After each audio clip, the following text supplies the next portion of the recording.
Daí, minha gente, beleza? Tudo bem? Mais uma aula de matemática é juros simples.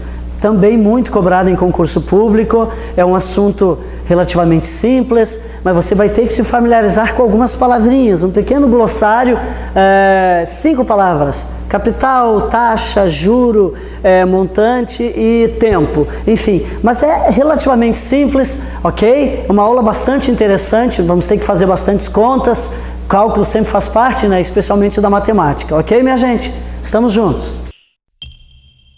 Muito bem, meus queridos, estamos aqui para mais uma aula e o assunto para hoje, juros simples.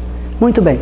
Pessoal, para a gente poder entender as questões de juros simples, é importante que a gente se familiarize com um pequeno glossário. São 5 palavras que você deve compreender o que cada uma dessas palavras representa quando nós lidamos com a questão dos juros. Um esclarecimento em primeiro lugar. Por definição, o que é juro?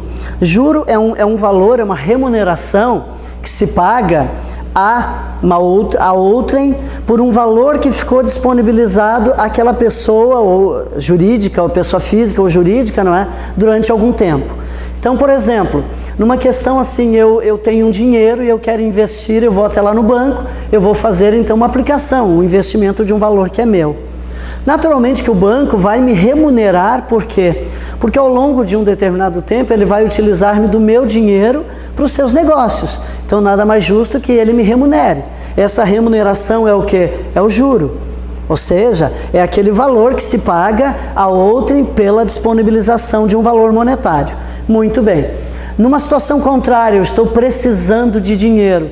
Eu vou até uma instituição financeira e vou fazer um empréstimo pessoal. Naturalmente que no fim do prazo, quando eu for até o banco, ele não aceitará que eu pague apenas aquele valor que ele me emprestou. Ele estará me cobrando também o quê? Cobrando juros. Há 2 regimes de capitalização.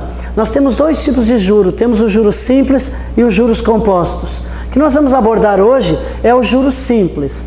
O juros simples funciona da seguinte forma: nós temos um valor que a gente já vai falar aqui, que é o capital, que utilizamos como referência para apurar o valor dessa remuneração que vai ser o juro.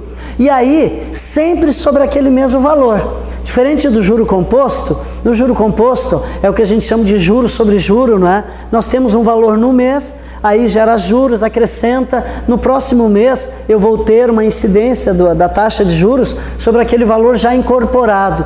Não é o caso no juros simples. No juros simples é sempre tomado o mesmo valor como referência, que é o valor do capital inicial. Ok? Já vai ficar mais claro à medida em que a gente for resolvendo as questões.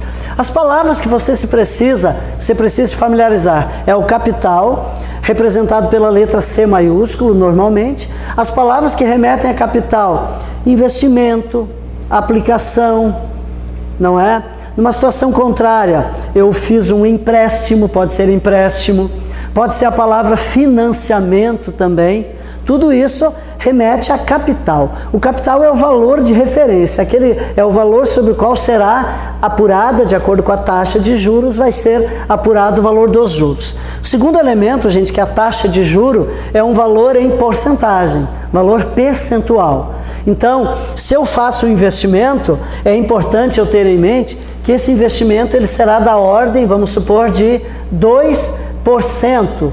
Mas mais importante que eu dizer esse 2%, eu preciso dizer também a periodicidade. Ou seja, esse 2% é ao mês, é ao bimestre, é ao trimestre. Então, sempre a taxa de juros é um valor em porcentagem ao período.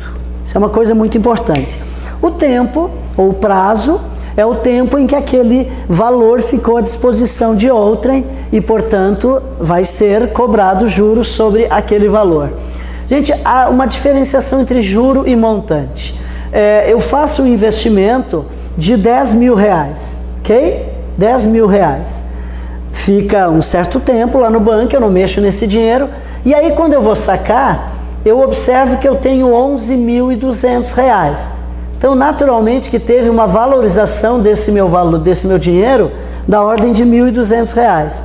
Esse 1.200 reais é o juro. É a rentabilidade. Então é importante que você anote isso. Palavras que remetem a juro: rentabilidade, lucro, ok? Isto é juro. A gente tem o hábito de confundir isto com o montante. Reparem que o montante, 11.200, ele não é a rentabilidade que eu obtive. Dentro desses 11.200, já havia 10.000 que eram meus, então eu não tenho essa rentabilidade porque o valor já era meu, 10.000. Eu obtive apenas 1.200 de rentabilidade. Então não confundir, juro, montante. Montante é o valor do capital acrescido dos devidos juros. As palavras que remetem a montante, total, acumulado, valor de resgate. No caso contrário a uma aplicação, eu fiz um empréstimo, então o capital é empréstimo, o montante é dívida. Importante ficar bem claro isso, ok? Muito bem. Vamos à primeira questão, que já vai ficar mais clara à medida que a gente vai resolvendo. Uma coisa, pessoal, eu não costumo utilizar fórmula. O pessoal que me conhece, enfim, sabe que eu procuro trabalhar de uma maneira sempre com raciocínio, sem a necessidade de fórmula. No caso do juros simples, no entanto, eu abro uma exceção aqui. A fórmula para o juros simples ela é muito prática. Reparem que a fórmula é capital vezes taxa vezes o prazo, tudo isso sobre 100. Esse 100 ele facilita na hora dos cálculos ali. O 100 ele advém da taxa, né? Uma taxa é um valor percentual. Então eu vou ter 2, vou escrever o 2 aqui e o porcento é representado por esse 100 no denominador, então 2%, ok? Um cuidado, no entanto, que nós devemos ter é o seguinte: a taxa de juros e o prazo precisam ser unificados. O que isso significa? Que eu devo trazê-los numa mesma unidade de tempo. Ou seja, se a minha taxa for em uma taxa ao mês, o ideal é que eu consiga escrever esse meu tempo em função de mês, escrever tantos meses. Numa outra questão, vamos supor que o meu tempo está em bimestre, então é importante que a taxa seja em bimestre. Então não importa quem você vai ajustar, mas o importante é que faça um ajuste para que elas apareçam aqui na fórmula unificadas. Isso é muito importante. Vamos a uma primeira questão, então. Olhem bem lá. Joaquim emprestou para seu amigo R$400, cobrando juros simples a taxa de 5% ao mês. O amigo de Joaquim, após 4 meses, pagou-lhe a dívida no valor de... Muito bem. Reparem aqui. Nós queremos determinar a dívida. Dívida é o montante. Muito bem. Nós não temos, eu não trouxe pelo menos aqui, claro que existe uma fórmula para montante, mas eu não gosto muito da fórmula do montante, eu acho ela mais complexa para se trabalhar. Então, eu costumo trabalhar as questões de juros simples utilizando-me apenas dessa fórmula aqui, da fórmula do juro. Nós podemos determinar, portanto, a dívida, que é o montante, apurando o valor dos juros, e depois basta que nós acrescentamos os juros ao capital para obtermos o montante, aí vamos ter o valor da dívida, então, que o amigo de Joaquim terá que pagar. Muito bem, vamos apurar então aqui. Nós temos o capital. Qual é o capital aqui? É o valor que foi emprestado. Foi feito um empréstimo de R$400, esse é o capital. A taxa, vejam, que a banca me diz aqui que é juros simples, a taxa de 5% ao mês, uma taxa sempre vem vinculada a um período, e o prazo é de 4 meses. Muito bem, vamos para a fórmula, facilmente a gente vai estruturar esse cálculo aqui então. O capital é de R$400, e aí vai uma dica: em primeiro lugar, tire o vírgula 00, ok? Sempre dessa forma, a não ser que o valor trouxesse centavos expressos. Na maioria dos casos, no entanto, não aparecem, são valores assim, bem inteiros nesse sentido. Nós não temos centavos. Então, 400 vezes, qual é a taxa de juros? 5%, está aqui o porcento. Uma coisa que é importante que a gente anote, veja, eu vou anotar aqui a periodicidade. Essa taxa é ao mês, é uma taxa ao mês. O meu prazo para essa questão é um prazo de 4 meses. Então eu vou escrever aqui 4 e vou fazer o apontamento aqui acima, meses. Então você vai perceber que já estão equiparados a unidade da taxa e do prazo. Estão equiparados, uma preocupação a menos. Basta que agora a gente então faça esse cálculo aqui. Olha a vantagem aqui do 100. Sempre que nós temos um número em cima e um número embaixo que tem zeros à direita, nós podemos simplesmente cortar esses zeros. Corta um zero em cima, corta um zero embaixo. É o mesmo que dividir aquele número por 10. Faço novamente, eu ainda tenho outro zero, corto mais um zero, corto mais um zero. O que sobrou aqui de conta para nós apurarmos é o que, minha gente? No denominador é 1, não precisa escrever denominador 1. E no numerador é 4 vezes 5 vezes 4. A ordem dos fatores desses números aqui da multiplicação tanto faz para você fazer. Você pode fazer 4 vezes 5, depois vezes 4. Você pode fazer 4 vezes 4, depois vezes 5. Tanto faz. Então faça da forma como achar mais fácil. 4 vezes 5 é 20. 20 vezes 4 é 80. Então, facilmente obtivemos aqui o valor dos juros. O juro nesse empréstimo foi da ordem de R$80. Como nós queremos a dívida, importante esclarecer isso, a dívida é um montante. Então nós vamos fazer a soma do valor que havia sido emprestado, acrescentando agora o valor da remuneração que a pessoa vai ter que pagar de 80. Então R$480, letra E é a resposta para esta questão, ok? Vamos a uma segunda questão então.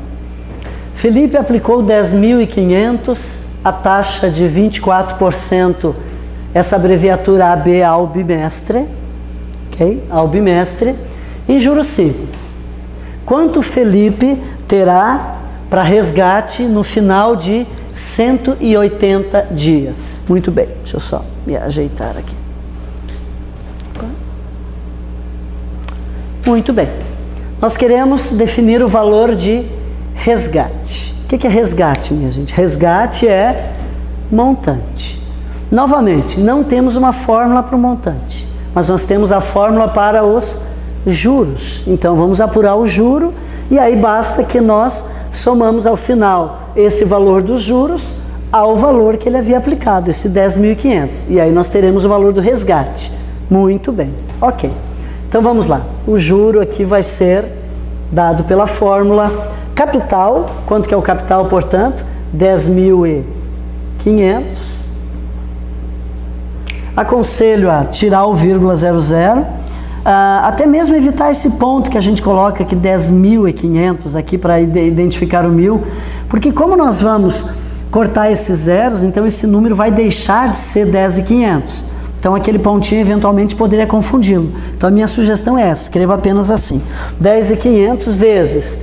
Agora vamos observar um detalhe, a taxa. A taxa é de 24% ao bimestre. Muito bem. O tempo em que esse dinheiro ficou ao dispor foi de 180 dias. Se você reparar, a taxa está em bimestre, o tempo está em dias. Não estão equiparados, não estão unificados. Então temos que ter uma forma de poder unificar isso. É importante um esclarecimento para você, meu aluno, que é o seguinte: sempre que nós lidarmos com questões de juros, é um assunto que nós chamamos lá da matemática financeira. É importante que se entenda o seguinte: os meses sempre são considerados como 30 dias e o ano são 12 períodos de 30 dias, portanto 360 dias. É o que nós chamamos de, é a nomenclatura, vamos dizer assim, que se utiliza, que é definida para a matemática financeira. Salvo quando a banca diga o contrário. Se numa questão ela disser, considere o ano civil, 365 dias, tudo bem. Mas é raríssimo isso ocorrer. Na maioria das vezes não vai dizer, e aí se subentende que é dessa forma então. Muito bem. Então vamos pensar uma coisa aqui. 180 dias são quantos períodos de 30 dias aqui? Nós temos 6. Temos 6 meses, ou um semestre, conforme a gente diz. Por outro lado, a minha taxa está em bimestres. Então eu posso fazer o seguinte: anoto 24 aqui, %, mas anoto a periodicidade dessa taxa. É uma taxa bimestral. E o meu prazo agora, o tempo que eu tenho, é de 180 dias. Só que se eu escrever os 180, essa minha unidade vai ser dia, que aí é diferente de bimestre. Então o ideal é que eu consiga fazer uma transcrição aqui desse valor para bimestre. Gente, bimestre é um período de quanto mesmo? 2 meses. Cada bimestre são 2 meses. Esses meus 180 dias correspondem a 6 meses. Então, quantos desses 2 meses eu tenho, quantas vezes, para eu chegar nesses 6 meses aqui? Eu tenho quantos desses bimestres, portanto? 3 bimestres. Então, eu posso escrever, ao invés de 180 dias, eu posso escrever simplesmente 3, e esse meu tempo aqui estará em bimestres. Assim eu já ajustei. Vocês compreendem? 180 dias é o mesmo que 6 meses, que é o mesmo que 3 bimestres. Mas isso é imprescindível. Eu preciso ter a taxa e o prazo unificados. Feito isto, agora então, basta que a gente faça simplificações e vamos calcular. Dá para cortar aqui um 0, dá para cortar um outro 0, e aí não temos mais o que simplificar agora. Temos que fazer essa conta então. 24 vezes 3, e aí você vai então estruturar essa continha de vezes. 24 vezes 3, que vai dar 12, vai 1, 72, e agora temos que fazer 105 vezes este 72. Então a continha convencional, 25 vezes 72, que vamos ver então, 2 vezes 5 dá 10, aqui vai 1, aqui dá 2, 35, aqui vai 3, e uma vez 7, 7. Então eu tenho 0, tenho 6, tenho 5 e tenho 7. Portanto, o valor dos juros para essa questão, R$ 7.560. Lembrando, o que nós queremos aqui não é o juro, nós queremos saber o quanto Felipe vai ter disponível para resgate. Então nós temos que tomar o valor que ele havia feito a aplicação de 10.500 e estar acrescentando agora esses outros 7.560, a fim de obtermos então o valor do montante, que é o valor de resgate, portanto 18.060. Ok? Aqui a continha convencional, né, da adição, colocando, enfim, cada algarismo abaixo do outro, nós obtemos essa soma, portanto, esse é o valor do resgate, que é o montante.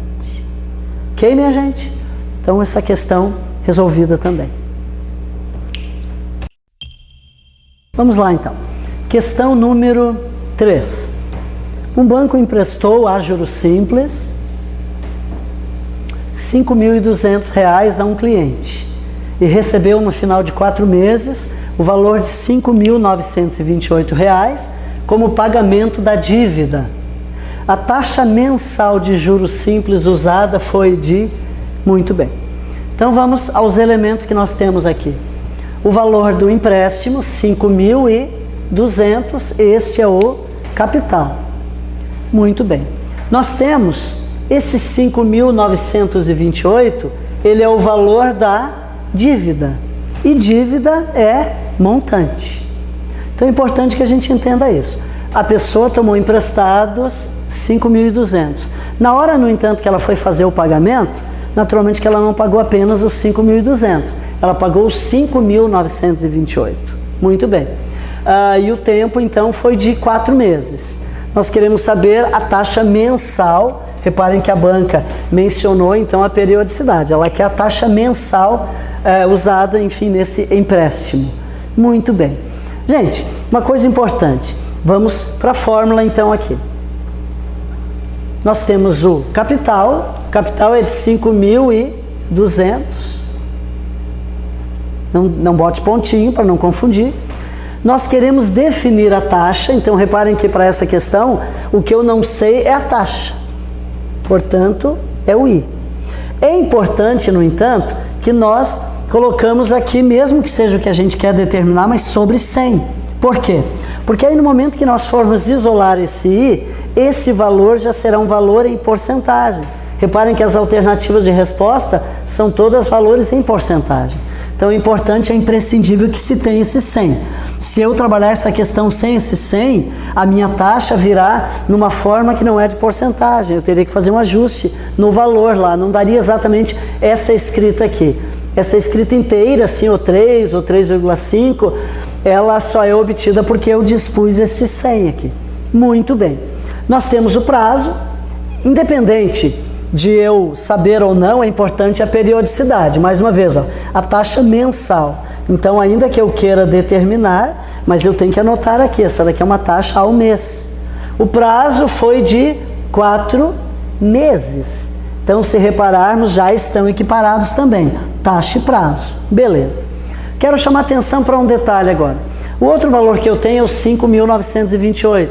E aí, se eu for aqui preencher os 5.928, eu estaria determinando que o valor dos juros, sim, porque na minha fórmula o espaço aqui é para o juro, ele foi 5.928, mas você vai observar que o juro não foi tudo isso. Na verdade, dentro desses 5.928, eu tenho o juro, mas tenho também o capital. Eu tenho 5.200 embutidos lá. Então, para esse tipo de questão, quando a banca já me deu o montante, eu preciso fazer o quê? Eu vou tomar os 5.928, vou subtrair aquele valor que é o do capital, 5.200. Aí, então, eu vou observar que o valor dos juros, a parcela de juros, é apenas de 728 e não 5.928, conforme eu anotei antes ali. Claro, minha gente? Então temos que tomar esse cuidado. O juro é de 728. Reparem que, se nós estivéssemos trabalhando com a fórmula do montante, aí nós utilizaríamos sim os 5.928. Mas eu não costumo trabalhar com essa fórmula porque ela é mais complexa. A gente só vai trabalhar com a fórmula do juro, então você tem que tomar esse cuidado. Muito bem. O que nós temos que fazer agora aqui? Eu quero chamar atenção para um detalhe. Nas duas questões anteriores que nós vimos antes, nós queríamos apurar sempre o juro. Então o juro vinha isolado já, no momento que eu determinava essa minha expressão, aquele era o valor do juro. Muito bem.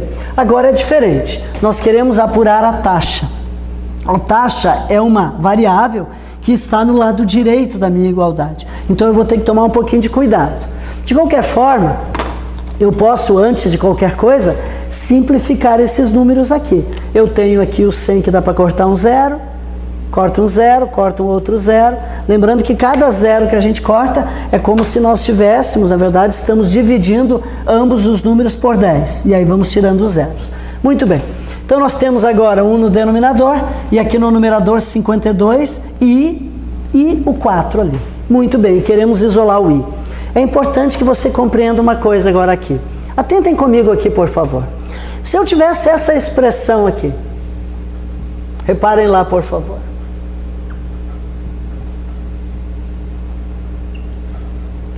Qual será o valor que, se eu tomar i, esse valor, vezes 3, vai me dar 15? Facilmente você vai observar, vai fazer uma continha rapidinha, né? A mente da gente é muito rápida nesse sentido, e você vai descobrir, o valor ali é 5. Mas por que é 5? Porque na prática, o que a tua mente fez foi o seguinte, chama-se operação inversa isso. Reparem que eu tenho 15 aqui, esse 3 que está aqui desse lado multiplicando, ele passa para o outro lado dividindo. E aí, se eu dividir esse 15 por 3, vai dar o 5, que é o valor que i vezes 3 dá 15. Então, só que a gente fez isso uma fração de segundo. Eu quero, no entanto, que você entenda o que foi feito aqui. Observe agora aqui, da mesma forma, se eu tiver 8, e aí eu tenho aqui um i, e aqui um número 2. Eu quero saber qual é o valor i, que quando eu divido ele por 2, dá 8. Nós vamos observar que esse valor é 16. Então, repare, se eu tomar esse i, novamente, eu tenho 8 lá daquele lado. Antes eu tinha um número que estava aqui em cima, junto com o i, ele estava multiplicando, ele passa para o outro lado, para baixo, dividindo. Agora aqui, o 2, nessa expressão, ele está abaixo do i, portanto nós dizemos que ele está dividindo aquele divisor, aquele dividendo lá. Então, ele vai passar para o outro lado, para cima, multiplicando. E o 8 vezes 2 vai dar o 16, que é o valor que você sabe que quando divide esse 16 pelo 2 vai dar 8. Da mesma forma, chamamos isso então de operação inversa. Então, na prática, pessoal, o que eu quero que vocês, com base nisso que eu trouxe aqui, para clarear um pouco mais, eu quero que você entenda. É bastante simples o que vai se fazer aqui. O nosso intuito vai ser isolar esse i. Seja nessa situação, nesta ou nessa, não importa. Então, reparem aqui. Eu costumo fazer dessa forma aqui. Eu vou manter o i no lado direito. Não há problema nenhum, minha gente. Procurem fazer dessa forma. A gente normalmente se acostuma a isolar uma variável sempre no lado esquerdo, né? Mas não há necessidade. Pode ser dessa forma aqui. O importante é nós tomarmos o seguinte cuidado. Reparem que em ambas as questões aqui, quando eu tinha essa primeira multiplicação aqui, o 15, ele permaneceu, reparem, no numerador. Da mesma forma, o 8, que está do outro lado, também permaneceu no numerador. Então, esse número que está do outro lado, ele sempre vai permanecer ali no numerador, ali em cima. Aquele número que está do outro lado. E aí, agora, o que eu preciso me livrar aqui são desses números que fazem parte aqui desse lado, juntamente com o i. Nós temos o 1 no denominador. Esse, assim como o 2 aqui, como ele está embaixo, ele vai passar para o outro lado, para cima. Nem precisaria, né? Porque o 1 é o elemento neutro da multiplicação, ele não interfere no resultado, mas eu passei para você entender qual é o movimento aqui. Da mesma forma agora, assim como aqui nós tínhamos, observe, tínhamos esse 3 que estava multiplicando e ele passa dividindo, agora nós temos dois números, temos o 52 e temos o 4. Podemos multiplicá-los entre si, posso fazer 52 vezes 4, ou simplesmente posso passar lá para baixo a multiplicação entre esses dois, ó, 52 vezes 4, mas no denominador. Então, resumindo, quem estiver embaixo passa para o outro lado para cima, quem estiver em cima passa para o outro lado para baixo. Com essa expressão agora resolvida, nós teremos a taxa. Muito bem. Gente, poderíamos simplificar esses números aqui, mas nada impede também de fazer essa divisão. São números relativamente fáceis, não é? Só que eu sugiro fazermos essa multiplicação aqui. Então, nós vamos ter 52 vezes 4, que vai dar 208. E aí, vamos fazer a divisão, então, de 728 por 208. Este resultado é uma destas opções aqui, que vai ser a nossa taxa. Muito bem. Quantas vezes o 208 cabe em 728? 3 vezes. Nós teremos aqui 624. Subtraindo aqui teremos 104. Reparem que 104 não dá para dividir por 208 e eu não tenho mais algarismos aqui no dividendo para baixar. Então, para eu seguir nessa conta, eu boto uma vírgula e baixo um zero. E aí, facilmente, você vai observar que quantas vezes o 208 cabe em 1040 serão 5 vezes, que dá precisamente o 1040. Então, temos um resto zero, o nosso quociente é 3,5. Portanto, a taxa é da ordem de quantos por cento? 3,5% e é uma taxa mensal. Então, letra B é a resposta para esta questão. Ok, minha gente?